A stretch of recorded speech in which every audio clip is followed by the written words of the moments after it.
Hey everyone, welcome back. So, have you ever felt like bonds are kind of a mystery? Like they're this big financial thing that's only for experts? Well, we're here to tell you that's not true at all. Bonds can actually be a great way to build your investment portfolio, no matter how much experience you have. So today, we're going to be checking out a YouTube video by Mark Victnfeld. He's the chief income strategist at the Oxford Club, and he makes understanding bonds and how to buy them super easy. In this deep dive, we'll explore what bonds are all about, why they're a smart investment, and most importantly, how you can add them to your own financial plan.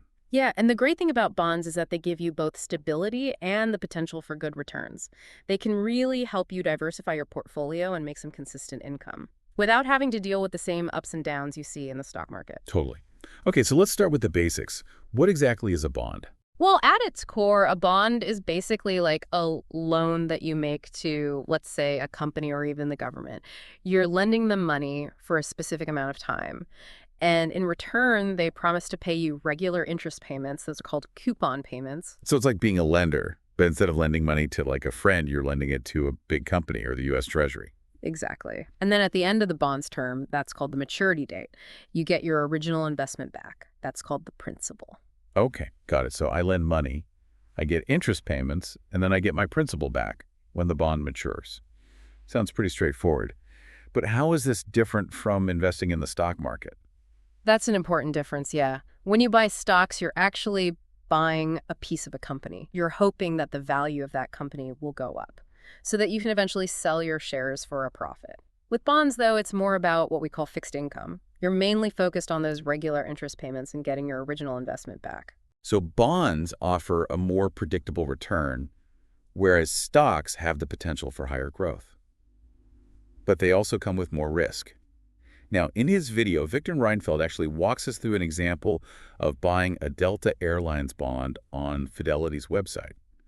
Before we get into the specifics of that, can you explain the overall process of buying a bond? Like, what are the steps? Sure. The first thing you do is choose a brokerage platform, like Fidelity or any other well-known broker that lets you trade bonds. Once you have an account set up, you can search for bonds based on different things, like the company that issued the bond, the maturity date, the interest rate, or the bond's credit rating. So it's similar to how you'd research and pick stocks. Very similar. You'll want to think about your investment goals, how much risk you're comfortable with, and how long you plan to invest for when you're choosing bonds. Once you've found a bond that you're interested in, you'll place an order just like you would with a stock. But there is one important difference here. While stocks are easily traded on exchanges, bonds are often held by the broker themselves in their own inventory. So it's not as simple as just clicking buy and instantly owning the bond. Not always, no. Your broker might have to actually go and find that specific bond for you in the market. Then they'll give you a quote, which includes the price and other details, and you can decide if you want to go ahead and buy it.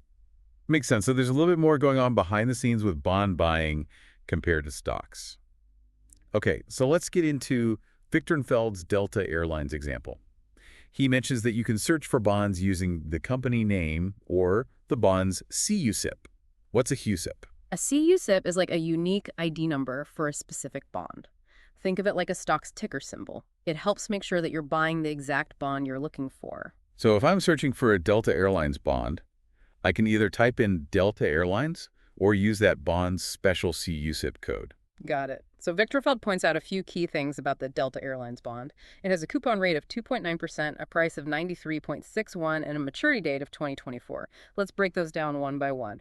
What exactly does that 2.9% coupon rate tell us? The coupon rate is the annual interest payment you get. It's expressed as a percentage of the bond's face value, which is usually $1,000. So a 2.9% coupon rate means I'd get $29 in interest every year for each $1,000 bond I own. That's it. And those payments are usually made twice a year, so you'd actually get $14.50 every 6 months. Okay, that makes sense. Now what about the bond's price? It's listed as 93.61.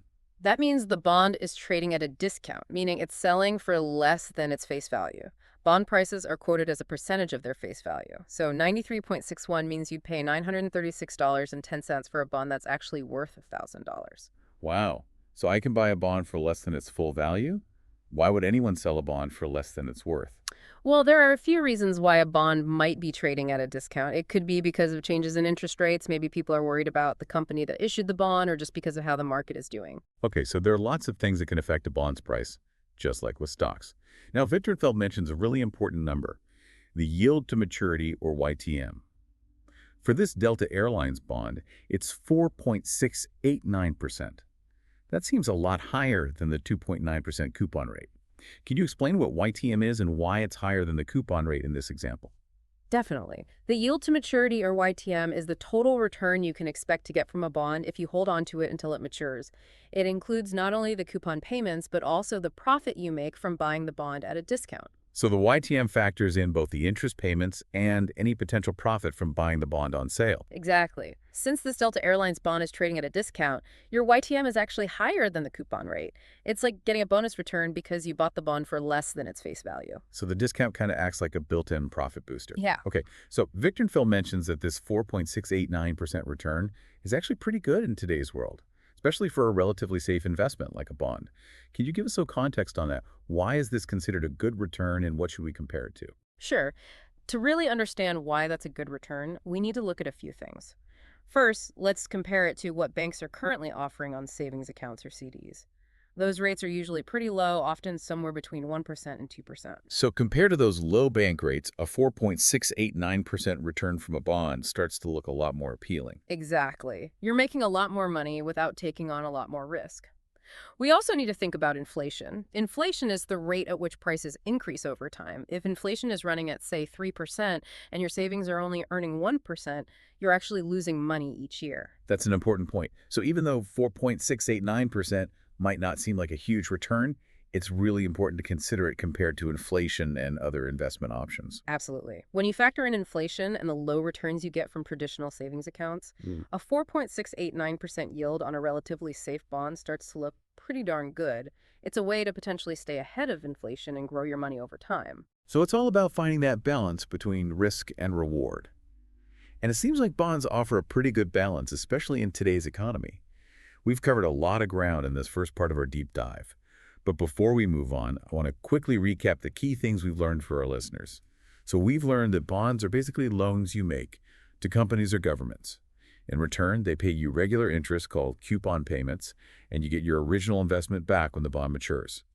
We also talked about buying bonds at a discount, which can actually boost your overall return, and we learned that the yield to maturity, or YTM, takes that discount into account. We also discussed why that 4.689% YTM, which might not sound like much at first, is actually a pretty solid return in today's interest rate environment, especially when you think about inflation and those low bank rates. Welcome back to our bond deep dive. I'm glad we had a chance to lay that foundation and explain some of the basics. Me too. It's been really interesting to start unpacking what bonds are all about. I think it's safe to say they're not as scary as they might seem at first glance.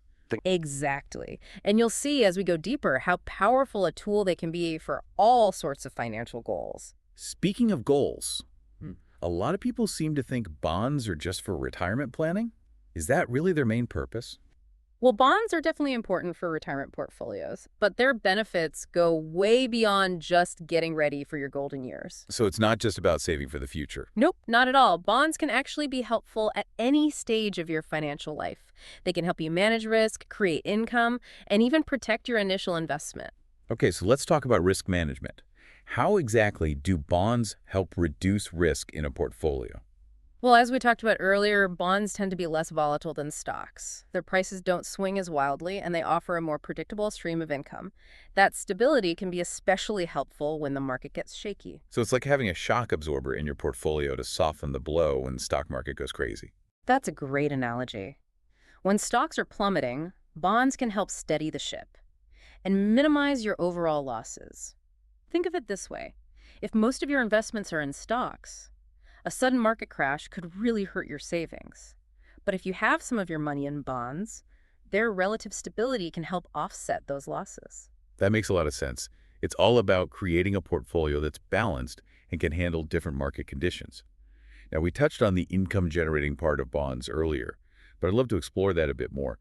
How can bonds be used to create a steady income?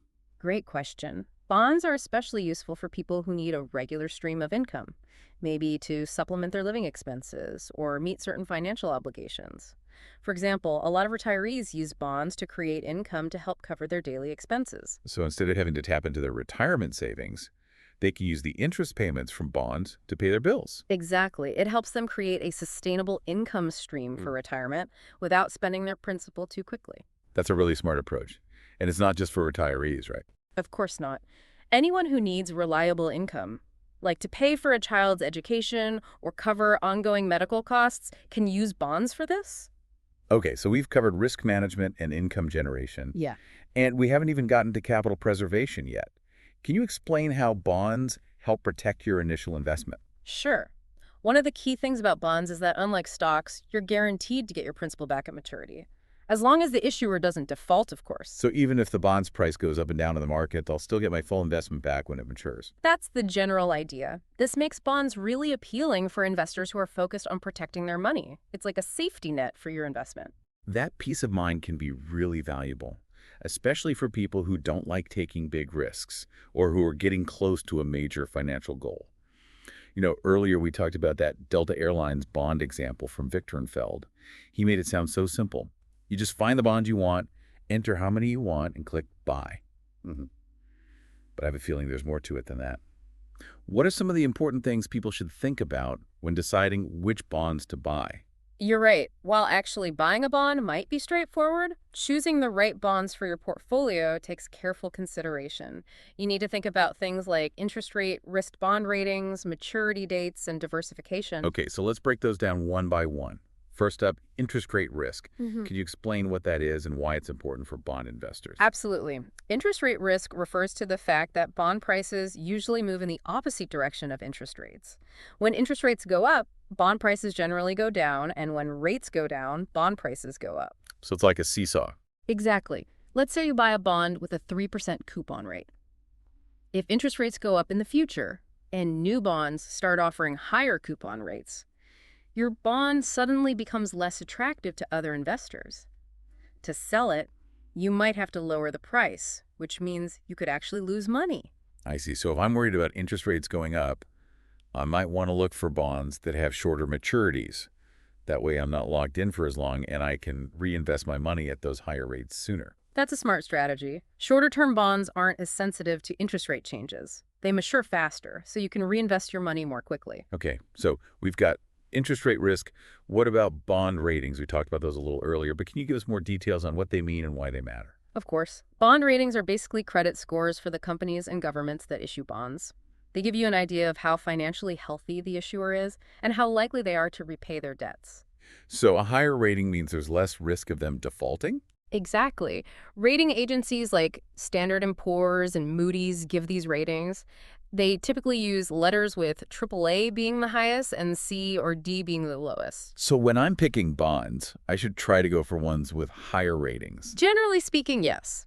Higher rated bonds are what we call investment grade, which means they're considered less risky in terms of default. Lower rated bonds, sometimes called junk bonds, have higher risks, but they can also offer bigger potential returns. Ah, so it's that classic risk-reward trade-off again. Higher risk might mean a bigger payoff, but it also means a bigger chance of losing money. You got it. You really need to think about your own comfort level with risk and your investment goals when you're looking at bond ratings. If you're aiming for stability and protecting your principal, sticking with higher rated bonds is usually the best move. Makes sense. Now, what about maturity dates? How do those factor into picking the right bonds? Maturity dates are important because they tell you when you'll get your principal back. They also affect how much a bond's price might change when interest rates move. We talked before about shorter-term bonds being less affected by interest rate changes. What about those longer-term bonds? Longer-term bonds are generally more sensitive to interest rate changes. If rates go up a lot, the value of your bond could drop. And you might lose money if you have to sell it before it matures. So it's a balancing act. Shorter-term bonds have less interest rate risk, but maybe lower returns. And longer-term bonds might give you higher returns, but they come with more sensitivity to interest rates. That's a great way to put it. It's all about finding the right